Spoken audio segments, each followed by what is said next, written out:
Misalnya si A punya sawah, dia perlu uang, digadaikannya sawah itu kepada si B. Oke? Dua, dengan digadaikannya sawah tadi kepada si B, maka selama uang B belum dibayar, sawah itu digarap oleh si B. Ya, jelas. Sering terjadi hal ini bertahun-tahun. Bahkan si B menggarap sawah tersebut puluhan tahun, dan semua hasil sawah dinikmati oleh si B. Haram. Kullu qardin jarra naf'an fahuwa riba. Setiap pinjaman ada manfaat di dalamnya, maka riba.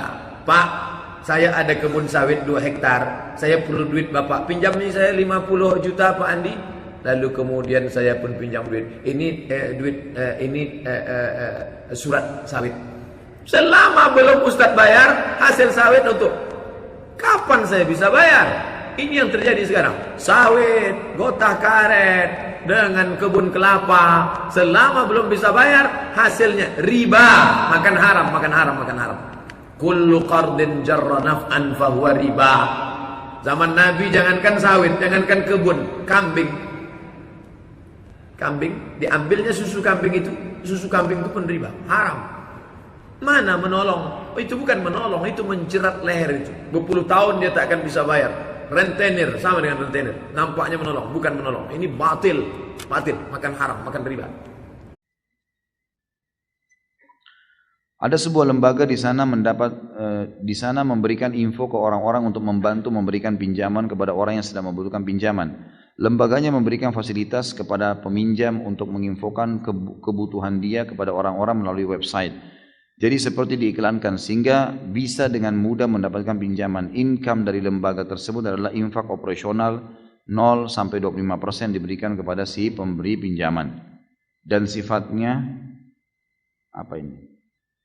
Baiklah, misal si A sama dengan peminjam dan si B pemberi pinjaman. Si A diiklankan oleh lembaga bahwa sedang membutuhkan dana sebesar 10 juta untuk modal dengan batas pengembalian disepakati. Kemudian si B bersedia membantu melalui lembaga dengan memberikan pinjaman 10 juta dan infak ke lembaga misal 10% dari 10 juta. Jadi bisa milih infaknya berapa. Si A akan mengembalikan uang kepada si B sebesar 10 juta. Apakah ada celah riba dan kezaliman? Bagaimana hukum infak yang diterima lembaga? Riba, nggak boleh. Apa haknya lembaga itu ngambil? Selama utang tidak boleh, nggak bisa. Antum mau membantu, saya sudah pernah bilang, ada 2 investasi, ada investasi akhirat. Utang dan gadai tidak boleh bertambah, tidak bisa. Mau dinamakan itu sedekah, infak kah, 2% kah, 1% kah, 0, sekian persen, tidak boleh, nggak bisa. Karena utang tidak boleh berbunga, antum pun tidak boleh mengambil untung dari situ. Sama saja, kan gitu. Jadi nggak bisa. Allahu a'lam, ini yang saya tahu. Lebih baik dihindari. Kalau memang antum mau buka lembaga, hutangkan orang, jangan ambil keuntungan dari situ. Jangan ambil keuntungan. Memang iklanin si A butuh uang, lalu si B didapatkan ternyata bisa membantu, ya sudah antara mereka silahkan berjalan. Kita bantu lillahi ta'ala. Kalau ada di antara mereka yang memberikan, dia sendiri yang mau, itu lain, itu halal. Tapi kalau kita mengatakan ya ini ada infaknya ya, tapi terserah bebas berapa, sama aja. Tetap masuk dalam mengambil bunga atau ada nilai dari utang, tidak boleh. Utang tidak boleh bertambah, teman-teman sekalian. Itu hukum syar'inya. Ya, sawah biasanya. Tadi bicara sawah. Bagaimana masalah gadai sawah? Gadai sawah itu sebenarnya yang digadaikan itu sertifikatnya, bukan sawahnya. Sertifikatnya. Artinya orang mau jual beli sawah itu pakai sertifikat. Sehingga ketika dia pinjam uang sama kita, dia pinjam uang sama kita 10 juta atau tadi dengan emas. Tadi ada pengalihan gadai. Dulu digadaikan ke orang, gadainya mau dipindahin ke kita. Gadai itu sebenarnya jaminan. Artinya orang ini punya konsekuensi untuk membayar. Barangnya kita tahan. Ketika dia itu tidak bisa bayar di kurun waktu yang sudah kita tentukan, maka kita punya hak untuk menjual barang gadai itu. Tapi ingat, kita tidak boleh mencari keuntungan dari gadai itu. Sawah tadi, dia gadai sawah sama kita. Kita tidak boleh memanfaatkan itu sawah. Kita tidak boleh memanfaatkan itu sawah. Karena itu hanya jaminan kalau dia akan bayar utang. Sehingga yang berhak menggarap itu sawah tetap pemiliknya, bukan kita. Kalau tadi ternyata memang pemiliknya Ustadz yang garap, tapi kita dapat keuntungan dari mana? Kenapa kita dapat keuntungan? Itulah yang disebut riba akhirnya.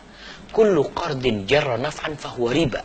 Sebuah kaidah dalam fikih, semua bentuk utang piutang yang menarik manfaat, ada keuntungan, itu disebut riba. Kayak tadi sawahnya digadaikan kepada kita. Gadai ke kita, sawahnya berapa? 10 juta anggap. Lalu dia digarap tuh sawah sama dia. Kita dapat keuntungan 30%. Berarti kita udah dapat makan riba kita tuh. Kita udah makan riba. Maka ingat, tujuan gadai itu jaminan. Banyak orang yang gadai sawah tidak bisa bayar utangnya. Kenapa? Itu satu-satu sawah yang dia miliki. Ternyata sawah itu ketika digadaikan digarap oleh pemilik uang. Sehingga peminjam ini gimana dia mau balikin sawahnya digarap sama dia. Maka tujuan gadai itu, ingat sekali lagi, tujuannya itu jaminan. Rasulullah SAW meninggal dunia dalam kondisi baju besinya digadaikan. Iya. Orang yang terima gadai itu nggak boleh dia pakai baju besi itu. Dia nggak boleh disewakannya. Kadang-kala orang gadai motor, 10 motor yang disewakan, dibikin ojek sama dia macam-macam. Dia dapat keuntungan dari sana. Semua keuntungan itu riba buat dia. Dan ingat, orang yang makan riba, dirhamun riba ya'kulur rajul wa huwa ya'lamu. 1 dirham riba yang dimakan oleh seseorang dalam kondisi dia tahu itu riba, asyaddu min 36 zanyah. Itu lebih parah daripada dia berzina 36 kali. Di sini kita meremehkan dosa riba. Kita makan itu riba. Kita jadi lintah darat, sadar atau tidak sadar. Di masyarakat kita banyak masalah gadai ini. Ingat, gadai itu untuk jaminan, bukan untuk mencari keuntungan. Itu jaminan dalam artian kalau orang itu tidak bayar, kita sudah punya pegangan yang bisa kita jual, sehingga kita bisa ambil duit kita, sisanya kita balikin ke dia. Hadza wallahu a'lam bissawab. Jadi bapak tadi akadnya itu nggak boleh, Pak. Kalau bapak mau pindahkan, udah ambil sertifikatnya. Tujuan itu membantu orang yang kesusahan. Ambil sertifikatnya, dia mau garap sawahnya, tafadhol kau garap, cuma aku minta waktu umpamanya kau bayar 1 tahun. Kau kalau nggak bayar, nanti aku jual sertifikatnya ini. Karena itu dijual, nanti sisanya diberikan. Kita tidak mengambil keuntungan 1 rupiah pun dari gadai itu. Hadza wallahu a'lam bissawab. Cuma gadai yang boleh, bukan ngambil keuntungan ya, ngambil duit kita. Kalau yang digadaikan itu sapi perah umpamanya, kambing perah, kita kasih makan. Di sini kita punya hak memerah susunya karena kita udah merawat dan udah ngasih makan, kita keluar biaya. Maka untuk mengembalikan biaya itu kita perah susunya.